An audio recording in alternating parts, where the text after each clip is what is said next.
on Railroad Australia. Bernie Baker's coal truck odyssey goes horribly wrong. It's cactus. It is it? All the relays, everything's all... It's not going anywhere. In Melbourne, it's a blast from the past as two veteran locomotives risk destruction in a race for glory. I don't want any more fire, Rob, so I don't want it to blow off, all right? And in New South Wales, a record-breaking mega train No one's ever done it. battles some of the steepest grades in the country. We're slipping a little bit. They are the kings of the Australian outback. You've got to concentrate all the time. Some of the biggest trains in the world If things go wrong with these things, normally makes a big mess. on epic journeys It's a bomb on wheels. up through a hostile continent. Holy crap! Have a look at all this water. A nation depends on them Oh, God, boys, get in there. and the teams that keep these metal monsters on the tracks, hauling huge loads of food, freight and mineral riches across incredible distances. We are in the middle of nowhere, that's for sure. Big trains, It'll be a massive challenge to us. big country. No one's ever done it. We'll see how we go.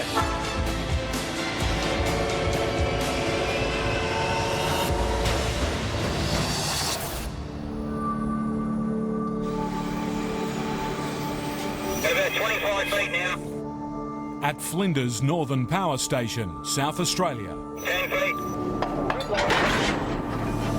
You can hold him anywhere there. Oh, roger that, red lighting.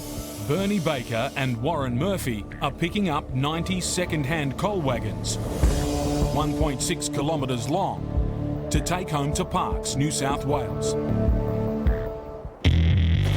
Driver Bernie is a legend of the train industry, with a 34-year driving career covering nearly all of Australia's vast rail network. Got something for you. Oh, no way. There you go. 2017 Eddie White calendar. No way. Warren Murphy is Bernie's long-suffering co-driver. Can I come back in? No. I'll rattle a bucket when I watch it.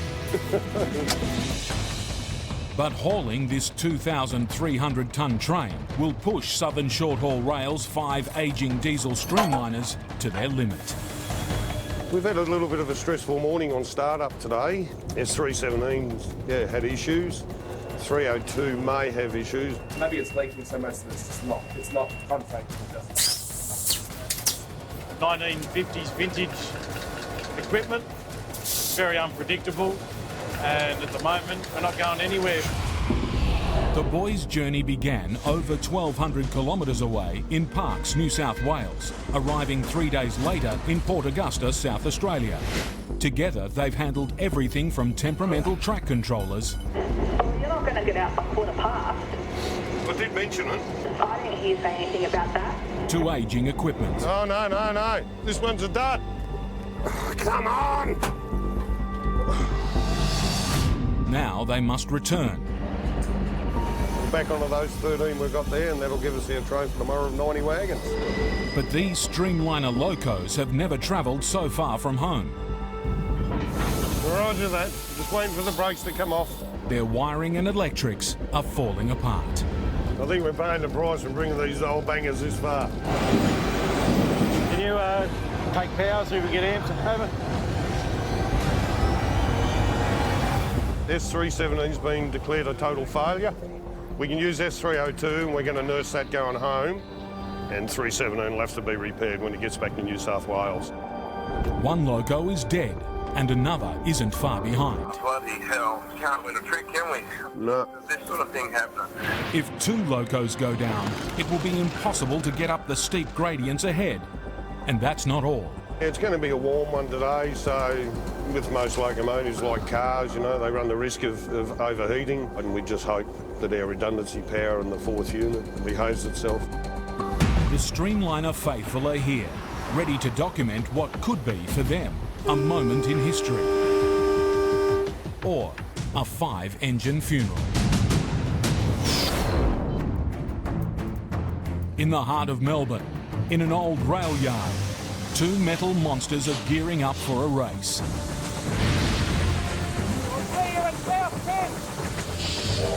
It's 50 years since the end of steam. And to mark it, these two giants of the industrial age will race each other through the city and across the dusty plains of Victoria, all the way to Geelong, 70 kilometres away.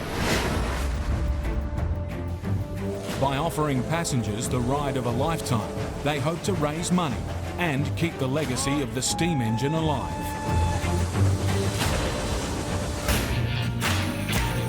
In one corner, the R7, with its bright red smoke baffles. Built in the UK and a mere 65 years old, it's the young contender. Driving are Mark and Rob. It's got to be a bit of a passion. These things are a little bit different to a normal diesel locomotive. They talk to you. And you can feel what they're doing. In the other corner, the 113-year-old veteran D3, built in this very yard and the home favourite.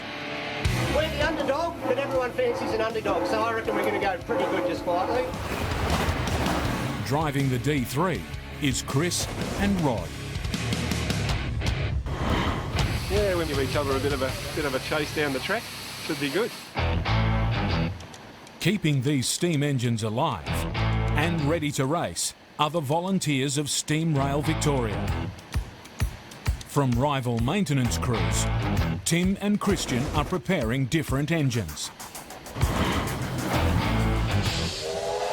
So here we have R761. This is going to be the winner of tomorrow's race, I reckon. 31-year-old Christian is confident about the R7.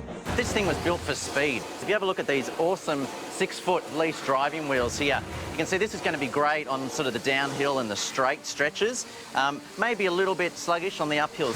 22-year-old Tim is championing the ageing Aussie D3. It's going to be pretty good up the hills, but on the flat, you know, the R might triumph past it, but certainly up the hills, this thing will wave it goodbye.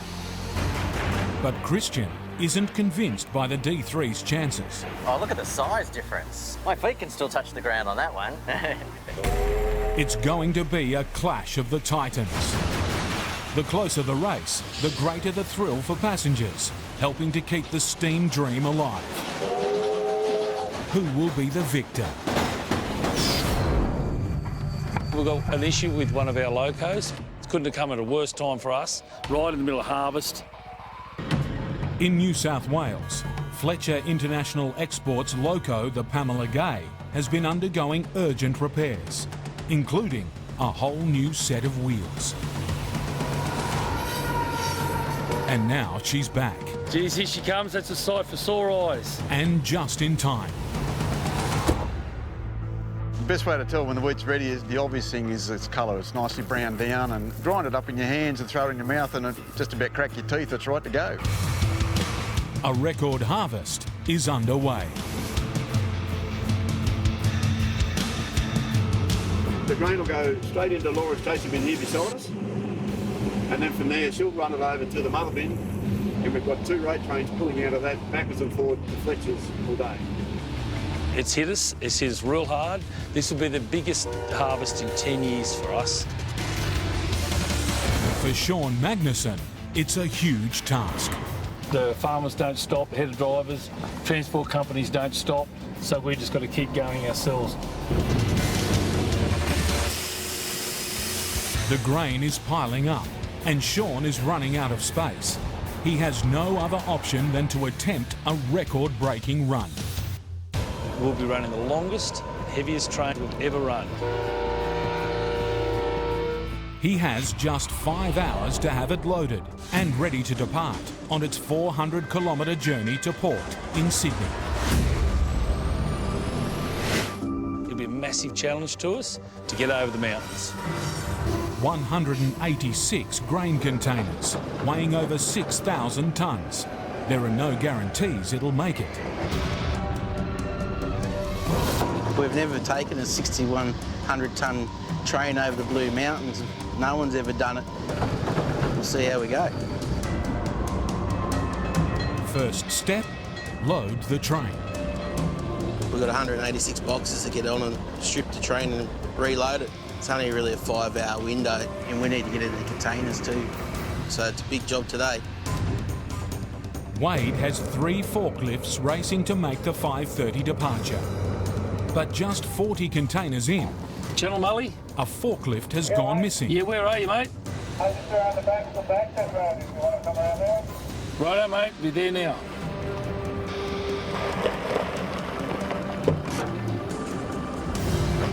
How we going with it, Wade?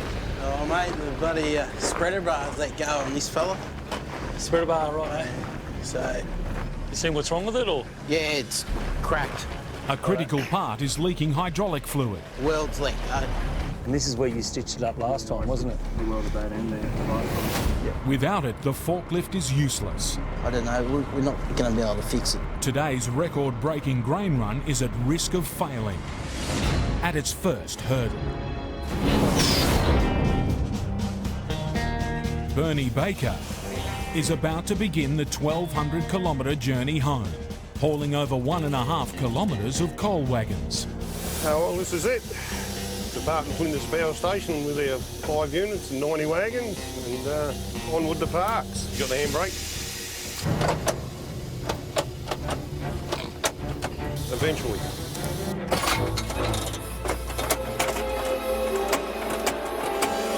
But only 4 of his 5 Streamliner locos are working. If one more goes down, so does the mission. The Streamliner fan club is out in droves to photograph this rare sight. We've got a few fans chasing this train today, and there's a whole stack of them up here on the road overpass. So, yeah, this train's proving popular today, especially with 5 classics on it.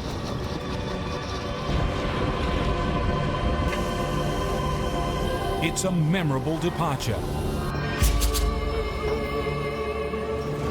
Driver's name is B. Baker. We've got 90 wagons for 1,614 metres for 2,250 tonnes. Over.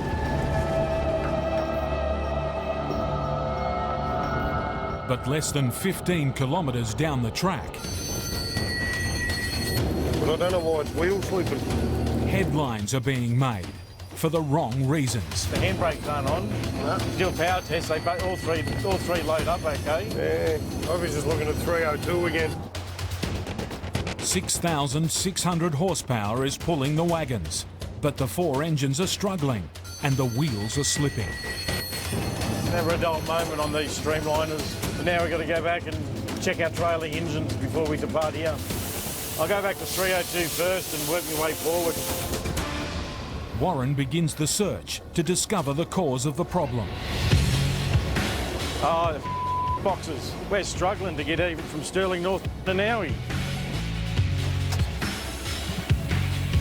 At the 3rd engine, he finds the culprit.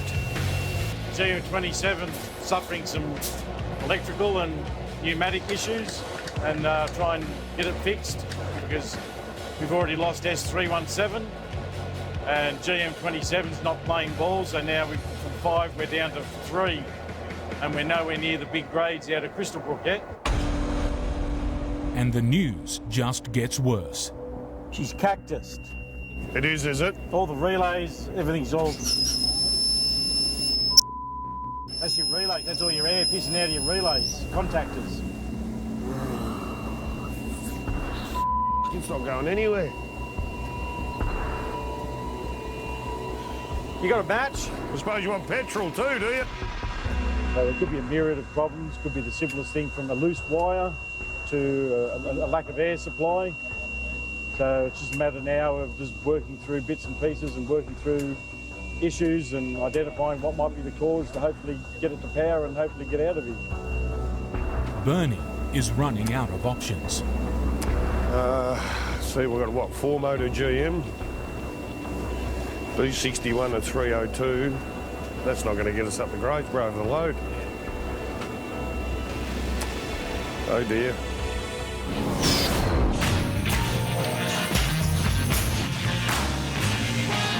Now they start pushing, and we can stay up here and watch them laugh.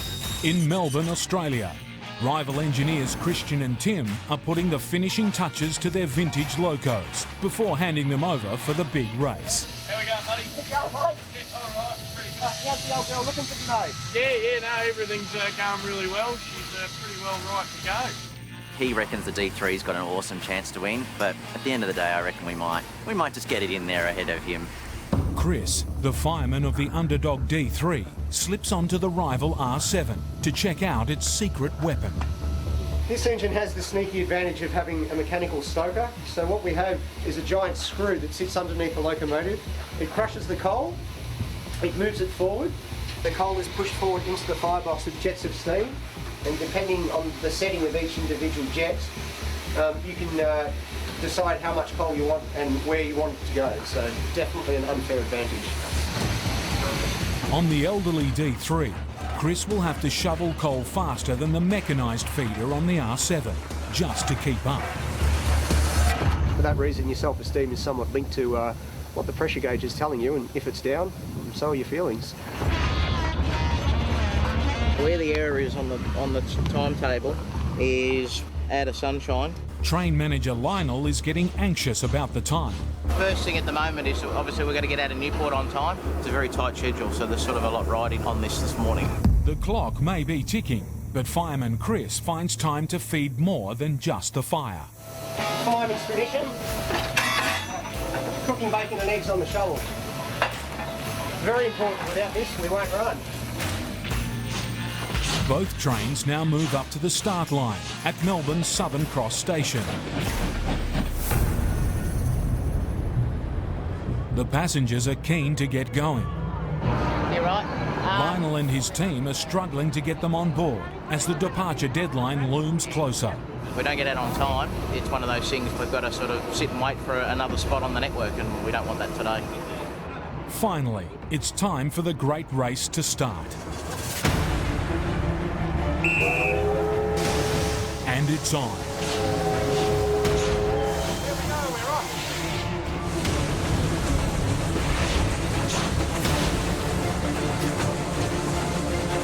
With each pulling over 200 tonnes, a good start is critical. We're losing. We've got to get out of it. Faster. As they race out of the station, both trains fight for the lead.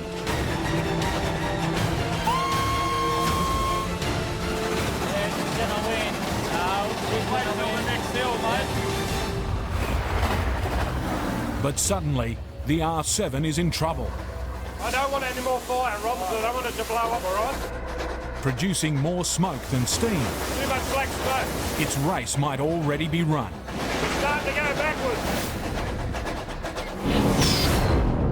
In Dubbo, New South Wales, So we patched them up here the other day. Yep. another race is on to load a record-breaking grain train. This is led off here too now too. Yep, right. That's all. That's still leaking out there. Yeah. One of the forklifts is out of action. Well, we can't afford it to be down anyway. No. So What's that going to do to us? we lose a fork, it's going to tighten things right up. Down to 2 machines, with still over 100 containers to load in just 2 hours.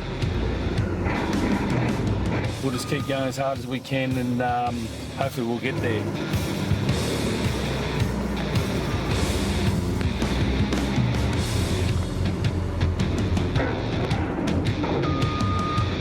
Anyway, we'll have a look in a couple of hours and see how they're travelling. Hopefully we're smashing it pretty well. You receiving, Marty? Yeah, we're just going to move this train 3 engine lengths. Is that all right with you? Meanwhile, Righto. the muscle for the job is being pulled together.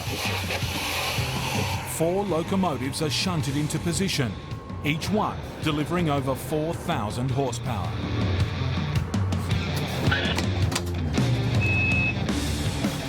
Three will go up front, while nearly 1.5 kilometres away, another will push. It's a banking engine because we're 6,000 tonne now. And that's just the banking engine. They'll push it up to 1 in 40 grades.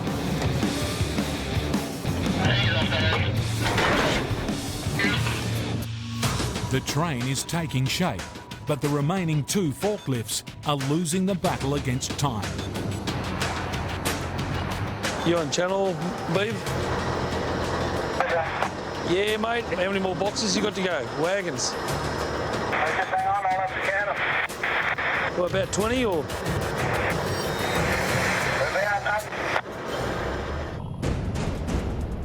It's a real problem because if we're late getting out of here, we'll miss our windows on port, which is just going to be a knock-on effect all the way down the line. We're going to have to start asking for some extensions. Sean must persuade track control to extend the departure time by at least 1 hour. If he's knocked back, the train could be grounded. Okay. Thanks, Ross. See you, mate. It's a green light. The control's given us a bit longer window to load up, a little bit later to take off tonight, so yeah, hopefully we'll have it all loaded up. Great adrenaline rush, that's for sure. With the extra hour and a big push from the loading team, they're finally ready for departure. Right, I've received that for a minute. In the lead loco, driver Mick Griffin Do you want this on WB? and his offsider Anthony Kearse will have to be on their game. Right now, Terry, there's nearly... At the back of the train, in the banking engine, Terry Brett. We're all seat belted in back here. Not a problem. But now, the rain is coming down. A slippery track is a major problem for this 6,000-ton monster.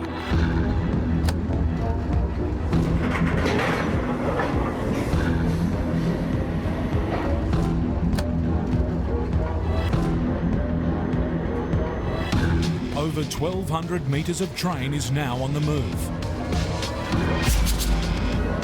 Fighting for traction on the wet line. Right, Terry, you're right to put some extra notches in. Over. The rear loco is already being called for. Roger that. The mountains lie ahead. Will this mammoth train conquer them? In the battle of the Steam Titans, disaster has struck the young contender R7. Too much black smoke. Turn your injector off for a minute, Rob. The R7's secret weapon, the automatic stoker, has delivered too much coal, Starting to go backwards. choking the engine, slowing down the train. Starting to lose it. Fireman Rob struggles to clear the Push a excess, little bit forward. Down the side. Push it over that way. allowing the 113-year-old D3 to pull ahead. Turn your jets on now really hard. It'll burn through. If it's just too thick, it wasn't going to indict. It's coming back. Power is restored. Now it'll start to go. Up ahead on D3, rivals Christian and Tim watch the race unfold. Yeah, it's got the whistle blowing. Yeah, ready to go. Oh, we'll see how far it goes. The R7 storms back into the lead. Look at that, it was flying past. Yeah, Getting that downhill. he'll do that downhill. That's about it. We're beating him. We're beating him. They might be trailing, but Chris and Rod haven't given up. I'll get into it and I'll see what we can do, hey? They decide to take on the R7 and its automatic coal stoker with their own pure muscle. We're going, Hunter!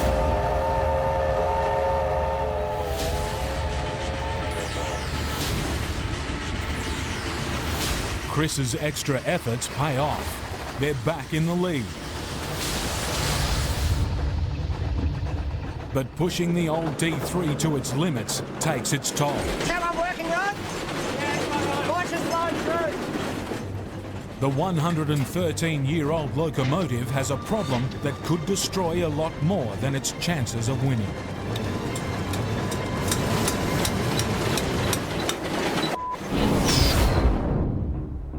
Train's blown out, failed.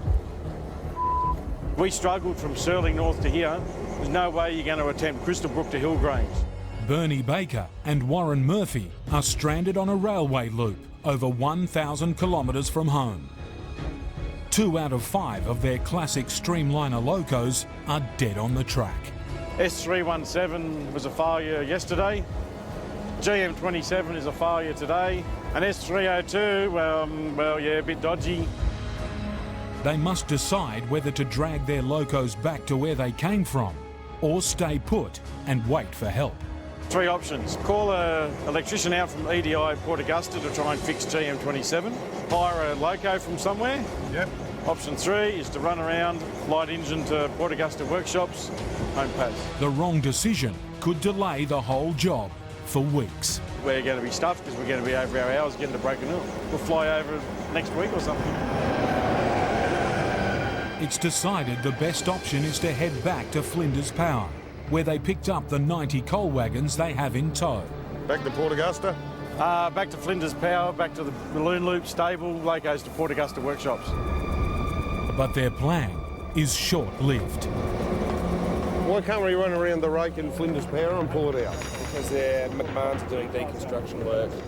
What now? Yeah. Down on infrastructure, can't even get in there. The rail loop they'll need to access is closed for maintenance. The boys have no choice but to wait for engineers to come to them.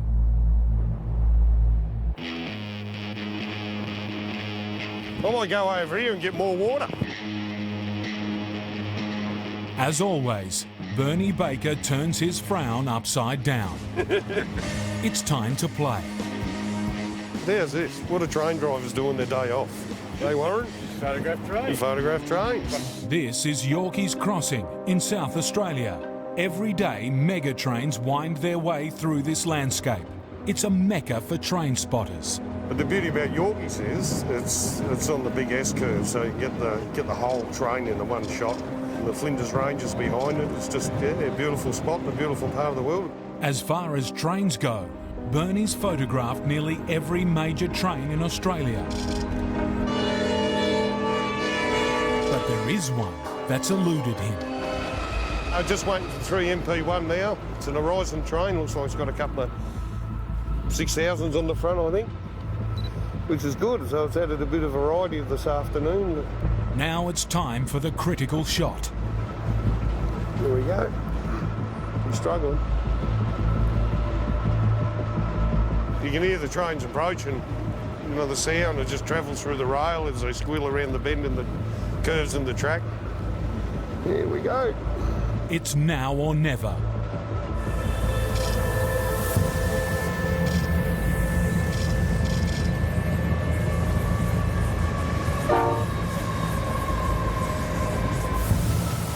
Shot taken, Bernie inspects his work. Oh, let me have a look. Ah, cleaned up. Oh, yeah, yep. Got the water in, got the Flinders Ranges in the top of the frame. Really, really happy with that. Beautiful. And it's the class leader of the 6000, so yeah, I haven't got a shot of that yet, so I have now. Bloody ripper. This has been a great day. If you show me yours, will you show me mine? I'll be embarrassing you. But come tomorrow, if Bernie's locos aren't running and the coal wagons aren't moving, photos may be all that's salvaged from this ill-fated trip. Racing across the dusty plains of Victoria, the 113-year-old D3 steam locomotive is in serious trouble. Is that one working, Rod? Yeah, Voice is blowing through. The injector that feeds water to the boiler has failed. Old age and a leaking valve have caused it to seize up. No good. If Chris and Rod can't free it, the boiler could fail. Losing the race will be the least of their problems. We can't get water into the boiler, and the boiler gets too low. The top of the firebox can potentially melt, causing a catastrophic failure, a boiler explosion, basically. To free it, Chris douses the valve with cold water. Driver Rod has no option but to slow down and sacrifice their precious lead.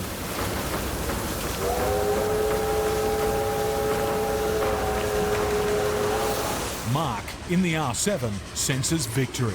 Once we get around here, we're off at 80k. The young sprinter from Britain races away. But suddenly, News that could put a stop to the whole race.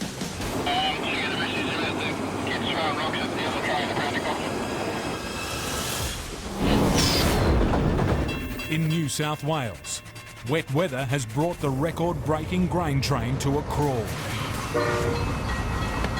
To gain traction, the driving team are spraying sand onto the tracks below. You can hear the sanders working away, lots of sand being pumped out.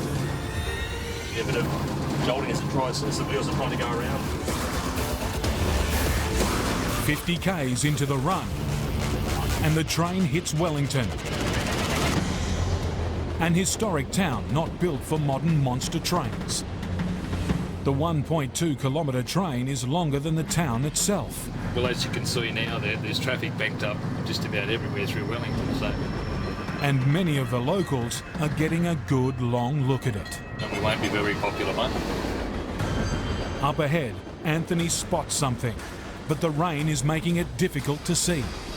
Yeah, we're just trying to make it out. It looks like a work truck or something like that with a flashing yellow light up there. Time to sound a warning. It's a level crossing, and from what I can see at the moment, it's not working. Northwest receiving 8148 over. Yeah, 848, just so you know, we've got our train to a stand at 389 peak. It appears the crossing isn't working, and there are vehicles still on site there. Over. Okay, no worries. Thank you very much. 8148 number.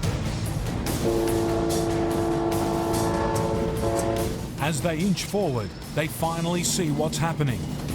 There is a hand signal there. Yeah, give us the okay. Rail workers making sure traffic crosses safely. Now, a more serious challenge. In this area here, we're approaching Red Hill, which is a 1 in 40 grade. It's the first of the 1 in 40 grades. We have to be pretty close or right on the 80 kilometres an hour, hitting the bottom of the bank. See how it goes up the hill. With this weather, it'll be interesting. In the wet conditions, a good run-up is critical.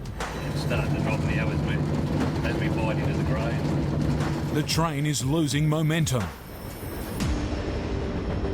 If it grinds to a halt, getting started again would be almost impossible.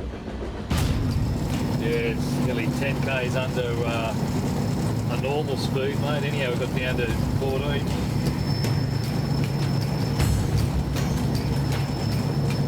It's proving a bit of a challenge, and that's why we're slipping a little bit and using a bit more sand.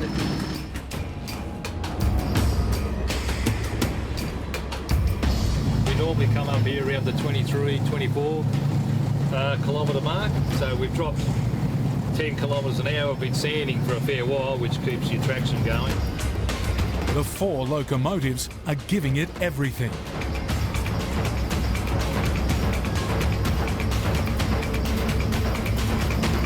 Up and over. It gives you a bit of an indicator for the 1 in 40 grades to follow. The wet weather and loading hold-ups have left the grain train running well behind schedule. The train didn't leave until about 10 past 7. So because of that, we're actually off our path, meaning that we could potentially affect other trains that are coming towards us, so they'll get priority. Receiving, over.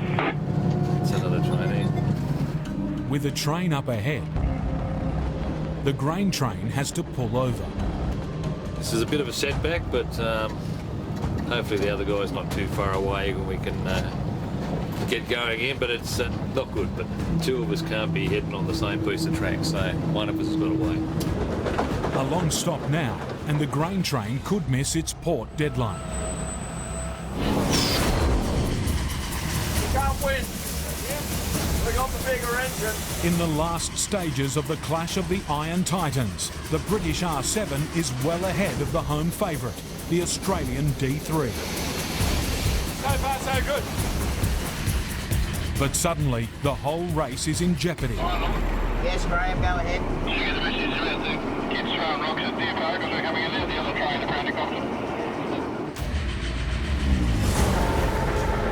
Last year, from the same bridge, vandals threw stones, hitting the train's windows and mark.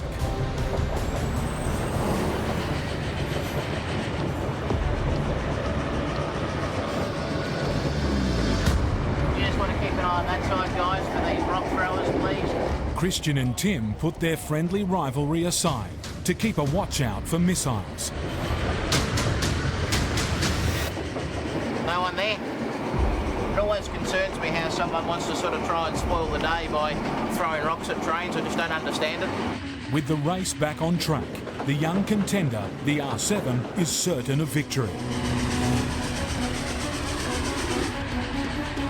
But suddenly on board, there's confusion. He's got us going the wrong way, I think. Mark's concerned another train is coming in the opposite direction. We've got to go on the west track. If R7 is on the wrong track, it could be catastrophic.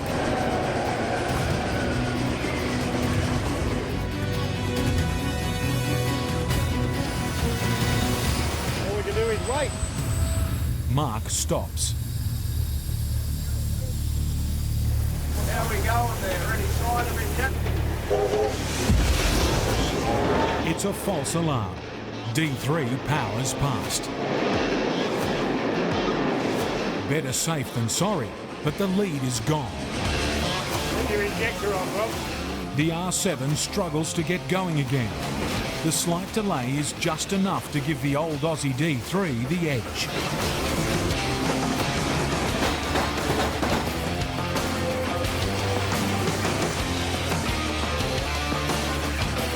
And it pulls into Geelong Station first.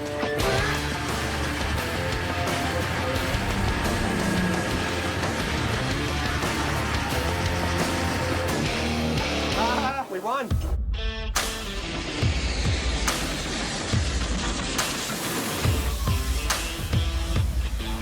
So, Rob, in spite of the problems, mate, it looks like we won, hey? No, it's not. Second comes right after first. You did well, buddy. Well done. What can I say? But we gave it our all, but we smoked you. Yeah, you sure did, yeah. The old Aussie rattler has proven just too good for the young British upstart. In the Blue Mountains, the 6,000-tonne mega grain train has been forced to pull over in the face of an oncoming loco. Not what we wanted, but we really have to take what's dished up at the moment. There we go.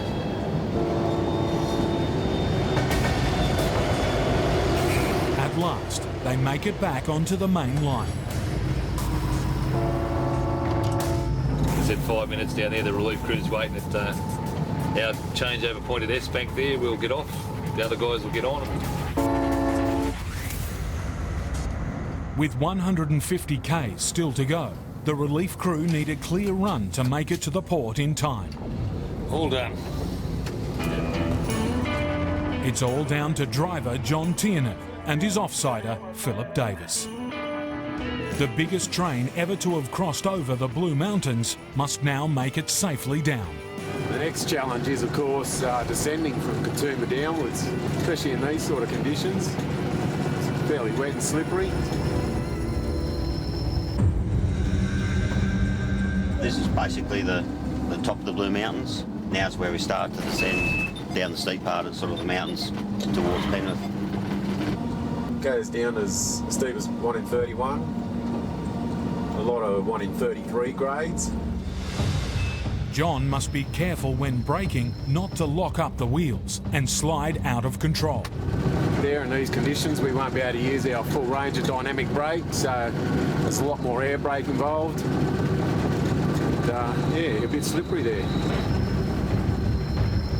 We are a heavy train, so coming down the hill, just a little bit of extra concern. Dawn. The grain train is safely down the mountain. It's 4:27 in the morning. But now it has company. Sydney's rush hour.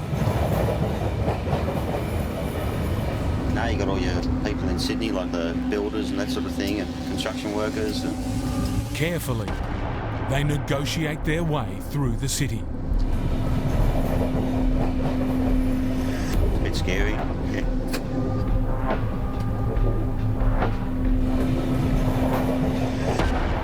Finally, John and Philip pull into port. Job done, mate. That's us. 6:35, a little bit later than what I forecast.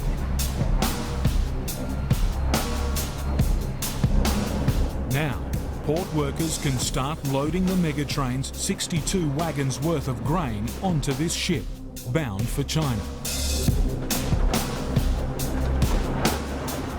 You had a call, trains arrived in Sydney this morning. It's actually getting unloaded right now, so everything went sweet. Loads down there. Good work by everybody. Job well done. Sean's gamble with the Megatrain has paid off. Fletcher International Exports have delivered at the peak of one of the biggest harvests in years. It's been a long week, Bernie and I. I've been away from my family since last Saturday. Bernie and Warren are stuck in no man's land, desperately waiting for 2 of their 5 locos to be repaired. These things are, you try to get over them, but you can't do anything about it. 1950s mechanics, and if they don't want to play ball, they don't want to play ball. Poor old Warren, he wants to get home to his family, and it's so a little bit frustrating for him. Ground relay? No. So what we've got at the moment is S317's giving us a bit of strife. It's got a ground relay issue, as in the relays seems to be stuck and it won't reset. The trouble is, if you bypass them, well, you run the risk of burning the loco to the ground when there is actually a ground relay. With the failure of these 2 locomotives, it doesn't change my opinion of them. You know, I think they're still a great locomotive. All Bernie and Warren can do is hope the engineers can fix the problems. Oh, righto. Thank you for all your help. Cheers, mate. Well, the EDI guys have done well getting us going. Finally, there's good news. We've got 5 out of 5 locos running on this train now, so we've got ample power, and we've actually used it to try and make up a little bit of time, go up the hills a bit quicker and stuff like that. Right, power test coming up. Long over schedule, they're desperate to get moving. We've had a talk, we're willing to work to Broken Hill if we can get there. All right, I'll push the button, will I? Yeah. Bill ready. I've got relief lined up. 4578 has arranged relief to come out of Broken Hill. So we are right to depart winter now at long last. Over. Oh, like the sound of that. There we go. The boys are finally off.